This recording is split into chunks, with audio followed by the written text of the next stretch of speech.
Hello friends, আসসালামু আলাইকুম। Welcome to my blog. আজকে সারাদিনে কী করলাম সব কিছু এখানে আছে। আজ আম্মু আসবে, তাই সকাল সকাল ঘুম থেকে উঠে গেলাম। ওইটা সকালে যে কাজগুলি আছে সবগুলি একাই নিজে করেছি। এই ফুল বাগানে পানি দিয়েছি। বাইরের ওয়েদারটা দেখো, অনেক সুন্দর ছিল, অনেক কুয়াশা ছিল আজকে। বিছানা এলোমেলো, ঘুম থেকে উঠেছে।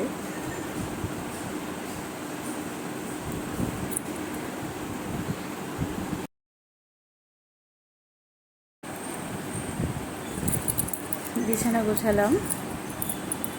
কাজ করতে আমার একদম ভালো লাগে না।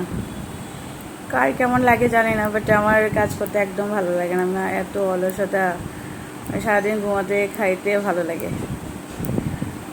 ও তো আমাকে অনেক বকা দেয়, তুমি রান্নাবান্না কেন করো, এটা করবো না, ওটা করবো না। কিন্তু রান্নাবান্না আমি নিজেই করি। কাজের মানুষ দিয়ে আমি রান্না করি না, বাট আমি কাজের মানুষের রান্না খাই না। নিজের রান্নাটা নিজেই করতে হয়, নিজেই করি। জামাইটা অনেক চিল্লাচিল্লি করে, কেন তুমি রান্না করো, এটা করো ওটা করো, তারপর করি, ওর কথা শুনি না।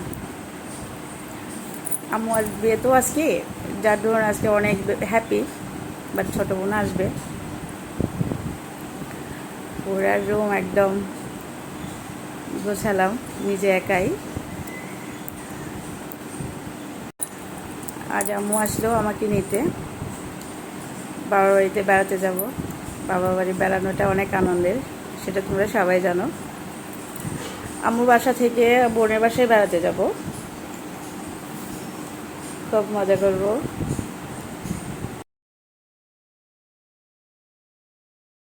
প্রতিদিনই রুটিন যেটা থাকে আমার, ঘুম থেকে উঠে নামাজ পড়ি, নামাজ পড়ে জগিংয়ে যাই, জগিং থেকে এসে জুস বানিয়ে খাই খালি পেটে। কিন্তু আজকে সময়ের কারণে বানাতে পারিনি, আজকে গ্রিন টি খেয়ে ফেলেছি। ছোটো বোনকে ফোন দিলাম কি খাবে, ও বলল বুনা খিচুড়ি খাবে, তাও আবার গরুর মাংস দিয়ে না, মুরগির মাংস দিয়ে। তাই মুরগির মাংস দিয়ে বুনা খিচুড়ি রান্না করেছি, ডিমের রোস্ট করলাম। এই আমার বোনটা, ছোটো বোন, ও আমার হাতের বোনা খিচুড়ি খুব খুব বেশি মজা পাই খাইতে, তাই করেছি। সো আমি বোনা খিচুড়ি অনেক মজা করে রান্না করতে পারি, তেহরিও রান্না করতে পারি। আর তেহরিটা আমার জামাই খুব বেশি পছন্দ করে, ও খুব ভালো পায়। এই আম্মু চলে আসছে, আমার মেয়েটাকে কোলে নিয়ে আসছে। মেয়েটা নানুমণিকে লিফট থেকে এগিয়ে নিয়ে আসছে। সবাই খেতে বসলো।